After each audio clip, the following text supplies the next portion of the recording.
Welcome back to Strawberry Ink. Today we turn the clock back to 1945 to a tragic and overlooked chapter of the Second World War, the Bar, or as people call it, the Tivar Massacre. After the Axis invasion in Yugoslavia in 1941, most of Kosovo was placed under Italian-controlled Albania, while the rest fell under German and Bulgarian occupation.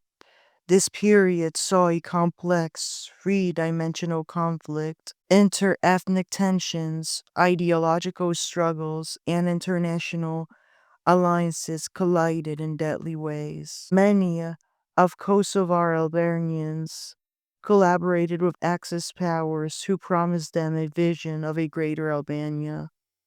For some, this seemed preferable to the harsh measures imposed by Serbian politicians in the interwar period.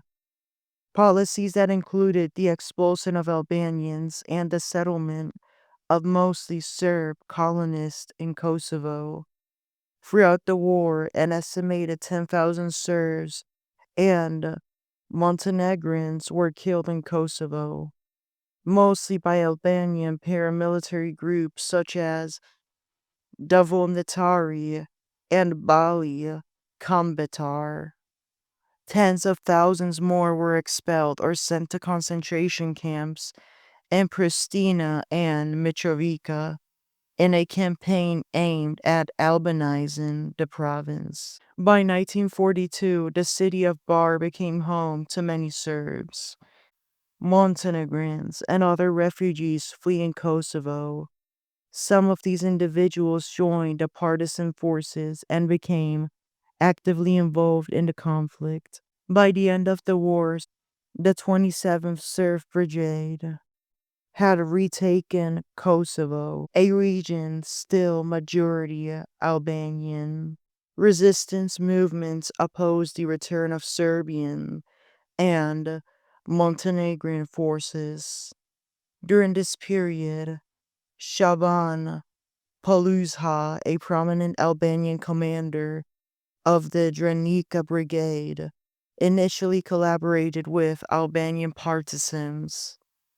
But when over 60,000 Serbian forces entered Kosovo, violent clashes erupted.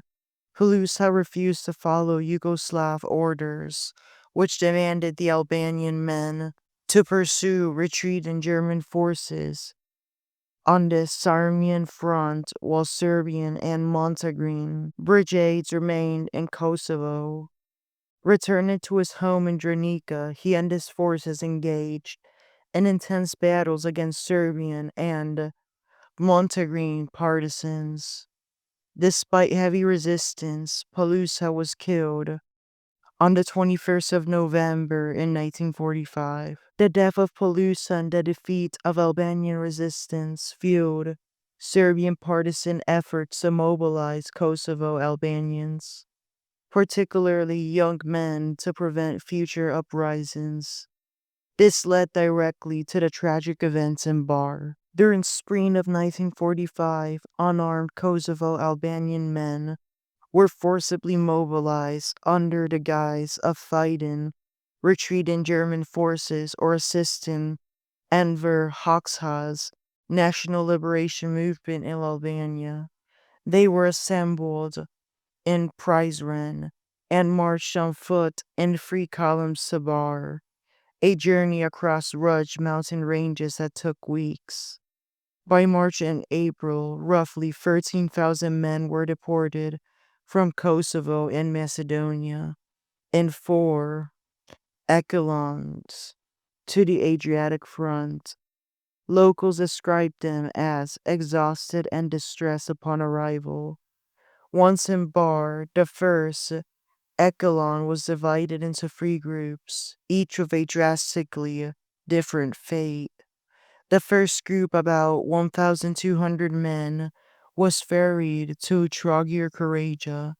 In one April night, 65 drowned crossing to Chiovo. The second group, roughly 400 to 500 men, were confined in an old military barracks section with no chance to escape, guarded tightly by partisan forces. The third group, about 450 to 500 men, was led to an outdoor area under the pretense of delousing and sanitation procedures, only to find themselves surrounded by armed forces. Panic spreading among the prisoners. American military observers nearby temporarily halted further bloodshed, providing some relief. The second echelon, around 2,370 men, departed Prizren on the 26th of March of 1945, reaching Skardra on March 30th that year. Along the way, 700 to 800 men died from exhaustion, disease, or executions. Franciscan priest Zeph Lumia described the survivors as thin and weakened, sunburned, exhausted, and without weapons. A vision of human suffering beyond comprehension. Upon arrival in Bar, the atmosphere was hostile and militarized. Serbian and Montenegrin soldiers, along with armed locals, occupied strategic vantage points. A column of men was halted beside a water fountain, an intentional ploy to exploit their desperation. When some men tried to negotiate access to water, soldiers opened fire, killing several instantly. Soon after, by the order of the Montenegrin and Serbian partisan commanders, a massacre unfolded at dawn of March 31st, 1945. Unarmed Albanian recruits waiting for water were executed on the spot. The third echelon, approximately 2,700 men from Macedonia, suffered a similar fate. Many died from disease and exhaustion en route.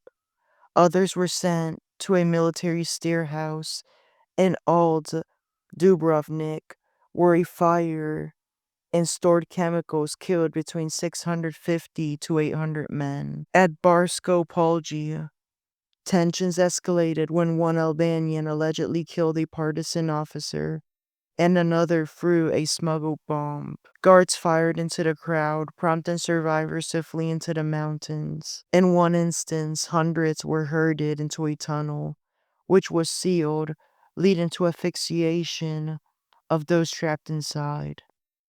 The number of victims remains disputed. 400 Yugoslav soldiers. Other accounts, 1,600 to 2,995 killed in Bar alone. Victims included young boys. The partisans buried the victims in massive graves they had dug themselves. Decades later, the Yugoslav communist regime built an airport over one mass grave, attempting to erase the atrocity from history. No one was ever held accountable.